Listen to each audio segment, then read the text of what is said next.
Bienvenidos a mi canal, somos Santiago de León Audio, un grupo de artesanos dedicados al sonido de alta fidelidad, y este es el no me pregunten cuál capítulo de cómo fue la transición del sonido de los años 70 a los años 80. Nuestras víctimas en este caso son los decks de cassette, Sony TCK96R y Nakamichi 580, ambos de mismo precio, misma categoría, mismo año, dos cabezales, pero vamos a ver las diferencias de estos equipos por dentro. Y ahora sí nos vamos a meter en el circuito porque los hemos comentado, los hemos visto por fuera, hemos hecho un montón de cosas, pero no nos hemos dedicado a la diferencia. ¿Cómo fue posible que el mismo formato cassette, con las mismas cintas, con las mismas técnicas de grabación, con el mismo todo, pasara de este sonido oscuro, con ruido, sin calidad, ese sonido de cassette que a la gente no le gusta, al sonido nítido y cristalino que podía competir contra un CD player que ofrecía Nakamichi, incluso desde este modelo 580, los modelos más bajos como el Nakamichi 480, 482, Nakamichi 600, Nakamichi 500, el BX1, BX2 no lo pueden hacer, pero a partir de esta categoría sí es posible conseguir esa calidad de sonido que tanto entusiasma. Ahora vamos a ver dónde está la diferencia. Mientras este deck Sony TCK96R, al igual que el TCK7, TCK6, TCK5, TCK4, etcétera, etcétera, utilizaban una simple etapa de dos transistores para amplificar la señal, sí con componentes de bajo ruido y con piezas especiales, pero no muy bien logrado, que yo he convertido, como les comenté antes, en esta nueva sección en el que cambié casi el valor de todos los componentes y puse transistores Darlington para convertirlo en una etapa de 3 transistores. Nakamichi usó un esquema distinto. Vamos a ver el esquema que usó Sony. Entonces nos asomamos aquí a el manual de servicio y lo podemos ver. Tenemos un cabezal de ferrite sólida, negra, fabricado por Canon, muy duro, muy resistente, con una larguísima vida útil, si uno tiene suerte puede ser eterno, pero que tiene mucha pérdida en alta frecuencia e induce una señal más bien pequeña. Este cabezal tiene una inductancia característica y una impedancia de salida de 20 kiloohmios. No confundir con los 400-500 ohmios que se miden con el tester, esa es la resistencia de la bobina, la impedancia son 20 kiloohms. Con 20 kiloohms más su inductancia, se sintoniza con esta resistencia de 180K y esta capacidad que está aquí, más la capacidad parásita del cable que no aparece en el esquema, pero que hay que considerarla para conseguir una pequeñísima ganancia de la respuesta en frecuencia sobre los 17, 18, tal vez 19 kHz, de tal manera de compensar lo que se llama gap loss, la pérdida de la respuesta en frecuencia en el extremo alto de la banda. Sony ha utilizado originalmente para amplificar la señal esta patética etapa de dos transistores. Los que sepan electrónica reconocerán que aquí hay una ganancia en voltaje de solo 15 veces, muy diferente de la ganancia combinada que deberíamos conseguir aquí de más de 80 decibeles para conseguir un rendimiento razonablemente bueno, aunque sí es un buen circuito porque se ha implementado con los transistores de bajo ruido fabricados por la propia Sony 2SC 1344, 1345. No son los mejores transistores, pero fue lo que ellos usaron. Aquí tenemos la fórmula de ecualización y podemos ver que han utilizado algunas resistencias de bajo ruido. Esta N significa noise, que es como ellos distinguen las piezas de bajo ruido.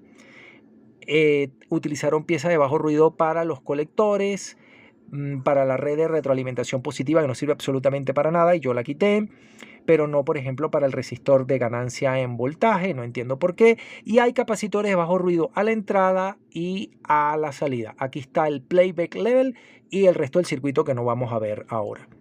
Yo cambié esto por una etapa de 3 transistores. Pueden ver, insisto, un resumen de cómo se mejora la calidad de sonido en una entrada que tengo en mi blog Santiago de León Audio, que se llama La restauración del DEC Akai GXC730D de 1976, y aparece en todos los cuadros ruido de fondo, respuesta en frecuencia, que se logra una respuesta en frecuencia perfectamente plana hasta los 17 kHz. Es un trabajito, pero sí se puede hacer que suenen muy bien. En el caso del DEC Nakamichi, espero que lo puedan apreciar bien.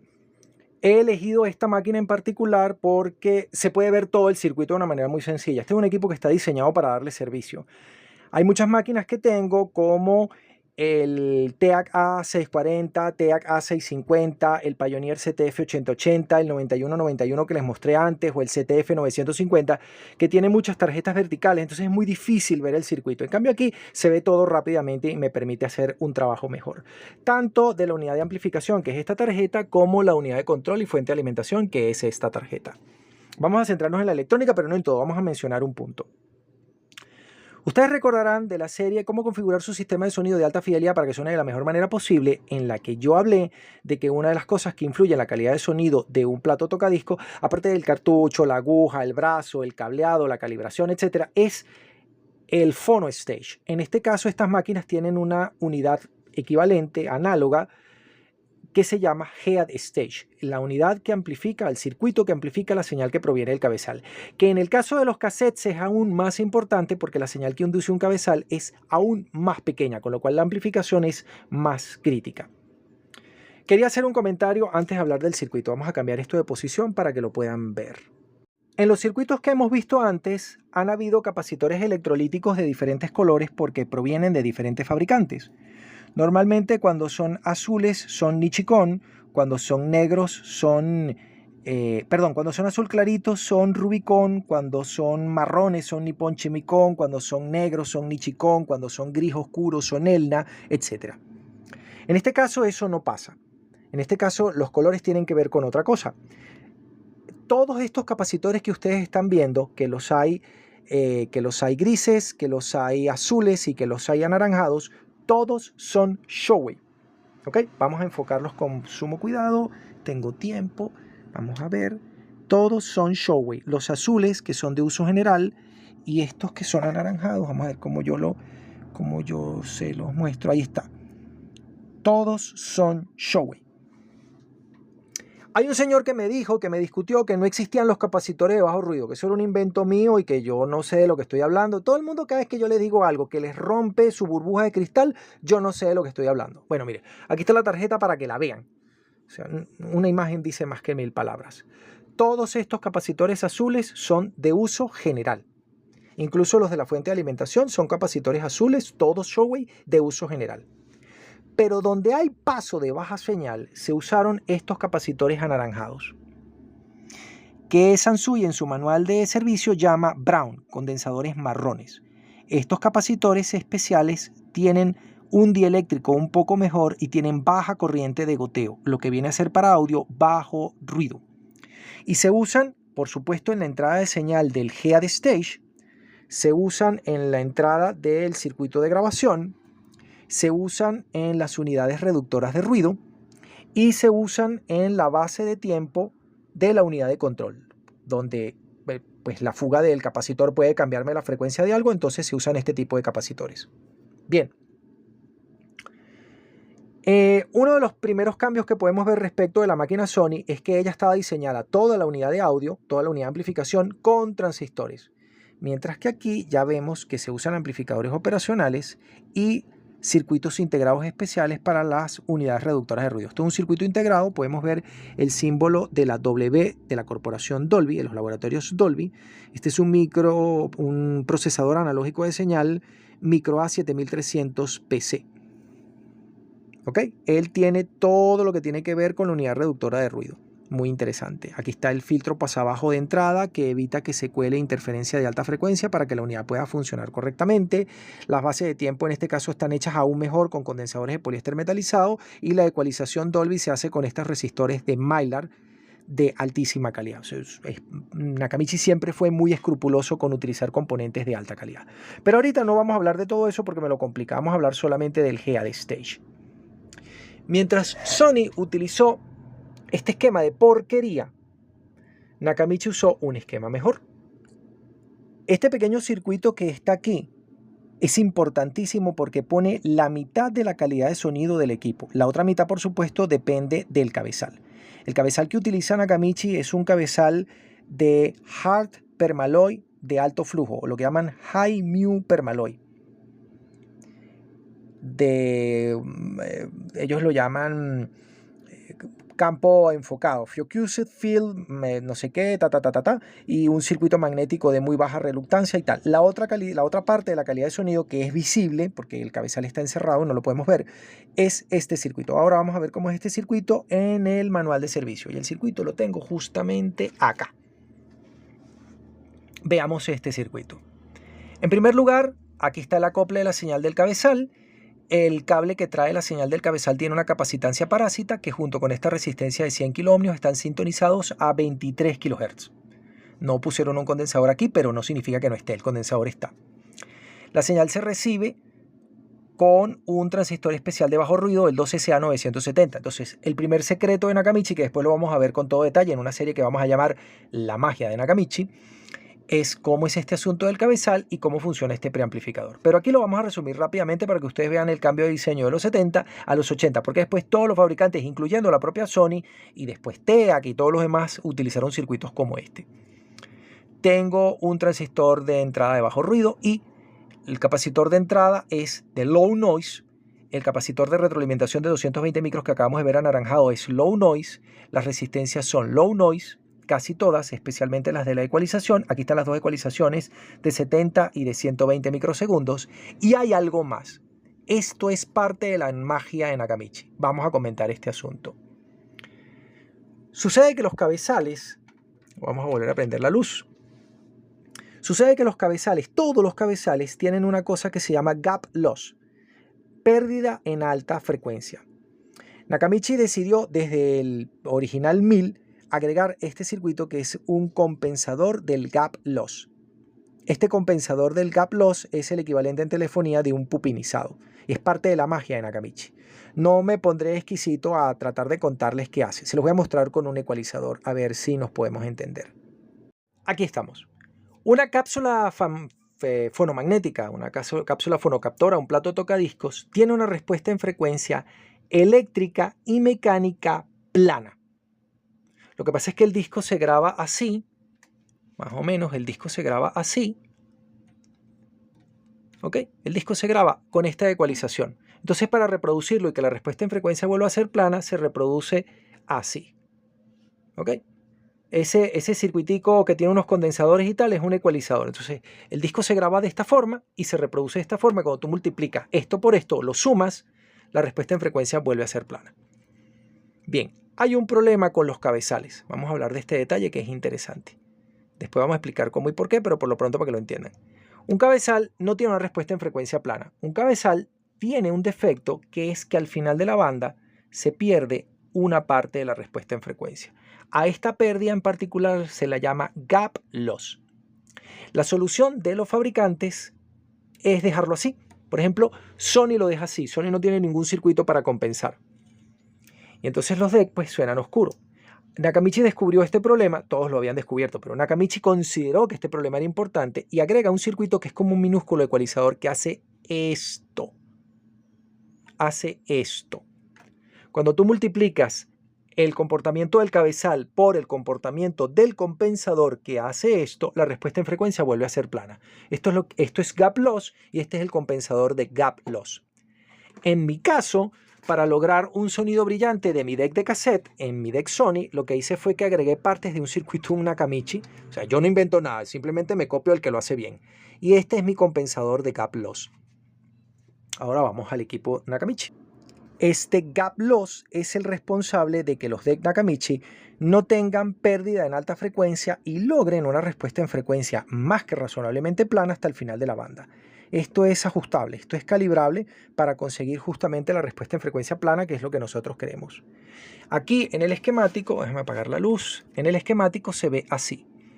Este es el gap loss, que es un pupinizado, este es el PV Level Adjust, y este es el ajuste del gap loss. Se compensa la característica del cabezal hasta lograr una respuesta en frecuencia que sea razonablemente plana. Esto no lo usaron los DEC de cassette hasta después de los años 80 y también se lo copió Sony. Se lo copió todo el mundo. Por eso los DEC que se conseguían en los años 80 solían tener un mejor sonido y una respuesta en frecuencia plana porque se había agregado esta pequeña tontería que es uno de los tantos elementos que agregan Nakamichi a sus equipos. Después vamos a tener una serie dedicada a explicar cómo funciona esto que permite tener una respuesta en frecuencia plana. Pero todos los DEC de los 80 no tenían eso. Estos dos DEC, Yamaha y Aiwa de los años 80, con unidad de control electrónico, con unidad de transporte semi-antirresonante, con display de barra de puntos que permite calibrar el nivel de grabación de una manera muy sencilla. Este es un DEC sofisticado porque tiene vías ajustables. Aquí podemos ver cómo se puede ajustar los vías. Bueno, no va a enfocar en función del tipo de cinta y tal cosa. No tienen gap loss compensation, entonces tienen un sonido oscuro. Otra cosa que se hizo mucho en los diseños de los DEC de cassette de los años 80 fue sustituir los circuitos súper enrollados y súper simplificados o súper mal planteados que consideraban que no producían distorsión por operar en clase A pura y por trabajar con señales de menos de 25, 50, 100 milivoltios, y sustituirlos, conscientes de que allí había un problema, por nuevos circuitos, nuevos diseños realmente de baja distorsión. Entonces, fíjense ustedes acá. Este, que es el esquemático del preamplificador del cabezal, recibe una señal aquí de 800 microvoltios. No deberíamos tener problema de distorsión armónica porque estamos muy por debajo del modelo de pequeña señal de un transistor bipolar. A pesar de eso, primero Nakamichi y después el resto de los fabricantes utilizan este esquema. No les voy a explicar cómo funciona porque este no es una clase de electrónica. Pero básicamente esta fuente de corriente con este transistor que está acá hacen que la ganancia de esta etapa sea muy grande, sobre los 90 y tantos decibeles. Cuando se cierra el lazo de retroalimentación negativa, se logra que la distorsión armónica producida aquí sea muy pequeña. Este circuito no es una idea original de Nakamichi. Este circuito lo utilizó el viejo Sansui AU999 de 1967-1969 para su Head Stage con alguna pequeña modificación. Es una excelente idea, pero no fue todo lo que hicieron. Una cosa que sí comparte el diseño de todos los equipos, no solamente de los preamplificadores, sino también de los amplificadores de potencia y en este caso particular de los decks de cassette y de los tuners y del resto de los equipos, fue sustituir los esquemas súper simplificados por costo por otros esquemas tal vez más complicados, pero que tuvieran una menor distorsión armónica. Por eso se usan estos chips. Estos circuitos integrados reductores de ruido tienen menor distorsión armónica que sus equivalentes de transistores, aunque no todos son joyas. Tienen un poquito de distorsión armónica de alto orden porque emplean dentro del circuito etapas clase AB en la que los transistores se ven obligados a conmutar, y entonces sí reduces un poquito la distorsión nominal, pero aumentas la distorsión de alto orden que puede hacer que no suene tan bien el equipo. También se usaron amplificadores operacionales para elevar el nivel de la señal, que tienen un comportamiento mejor que los circuitos convencionales con transistores. Y finalmente se usaron etapas de baja distorsión. Básicamente eso es lo que corresponde con el diseño de los 80. Ojo, todos los equipos de los 80 no tienen esto. ¿Ok? Por ejemplo, un Nakamichi 1000 hecho a la antigua con transistores todavía tiene un sonido más interesante que este Nakamichi 580 que ya emplea amplificadores operacionales y chips especializados en la reducción de ruido. No es necesariamente mejor. Así que entre esto y un 1000 siempre va a ser preferible un Nakamichi 1000 o un Nakamichi 700, pero este diseño es avanzado. Voy a mostrarles un par de cositas que yo le he hecho a este deck para poder actualizarlo y obtener la calidad de sonido que yo quería de él. Sucede que el circuito amplificador de cabezales, que es esta parte del circuito que está acá, que en alguna parte tiene que tener una leyenda que dice Head Amp o una cosa por el estilo, aquí está, Playback Amp, que es toda esta sección que está acá. Él no tiene Gap Loss Compensation, es decir, un circuito que reecualice la señal para compensar la pérdida de alta frecuencia del cabezal. Yo he agregado una cosa que más o menos hace el trabajo para permitirle al deck que no me dé una respuesta en frecuencia patética de 13 kHz para cinta normal, sino que efectivamente avance hasta los 17 kHz y me dé un sonido limpio. ¿Por qué Sony no agregó esto? No tengo ni la más mínima idea. Pero sí les puedo decir que el cabezal que trae la unidad de transporte es un cabezal muy bueno que permite leer 18 kHz. Lo que pasa es que la ecualización está hecha incompleta y no le da ese sonido brillante, nítido y cristalino que uno quiere. Voy a enseñarles el cabezal. Espero que esta toma me quede bien, que es el tercer intento que hago de hacerla. Aquí tenemos el frontal del equipo y les voy a mostrar el cabezal del 96R. Veamos. Aquí está. Lentamente, ahí podemos ver el detalle de la unidad de transporte y les comento algunas cosas. Aquí está el roller que presiona la cinta cuando la cinta va en la dirección convencional. Aquí está el roller que presiona la cinta cuando va en dirección contraria, porque no es un dual capstan a pesar de tener dos capstan. Aquí está el cabezal que borra la cinta en dirección contraria y el cabezal que borra la cinta en la dirección convencional. Y aquí está el cabezal que da la vuelta solo. Entonces, a pesar de que el cabezal está hecho en un chasis de acero, se podrán dar cuenta, vamos a ver si el enfoque de la cámara lo permite, de que la superficie y todo el material que toca propiamente la cinta es de ferrita negra. La ferrita negra tiene la virtud de no desgastarse nunca, de tener una larguísima vida útil y como el acabado es pulido, fabricado por Canon, el contacto con la cinta es excelente. Por eso a Sony le gusta este tipo de cabezal. Pero tiene por defecto de que el circuito el circuito magnético sí tiene cierta reluctancia, cierta resistencia al paso de las líneas de fuerza. Entonces este cabezal induce una señal muy pequeñita de 250 a 500 microvoltios, entre 2/3 y la mitad de lo que induce un cabezal de Sendust o de Permaloy.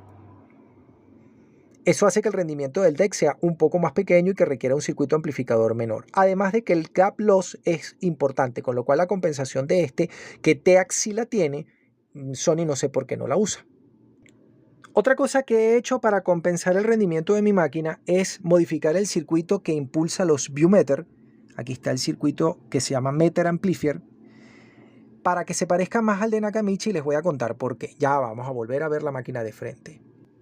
Los instrumentos que tiene este DEC para permitirme ajustar el nivel de grabación, que es muy importante en un DEC de 2 cabezales, son unos Viewmeter, o son unos instrumentos que me permiten ver el nivel promedio de la señal. Eso no sirve para una mierda. No se puede calibrar el nivel de grabación así. Yo he convertido el circuito para que se conviertan en unos Peakmeter. Los instrumentos que me permiten ver el nivel de grabación, muy importante en un DEC de 2 cabezales, del Nakamichi 580, 582, 680, 682, todos son unos Peakmeter. Me muestran el nivel pico. El nivel pico es el que puede saturar la cinta y hacerla entrar en distorsión. Entonces cada cinta tiene un nivel pico máximo. El nivel promedio no importa para nada. Esto es un avance de Nakamichi muy interesante y particular, que en todos sus decks, menos en el Nakamichi 1000 original, me permite ver el nivel pico, que es el más importante para poder calibrar el nivel de grabación. Un avance de la técnica mejorada. Hasta aquí este video.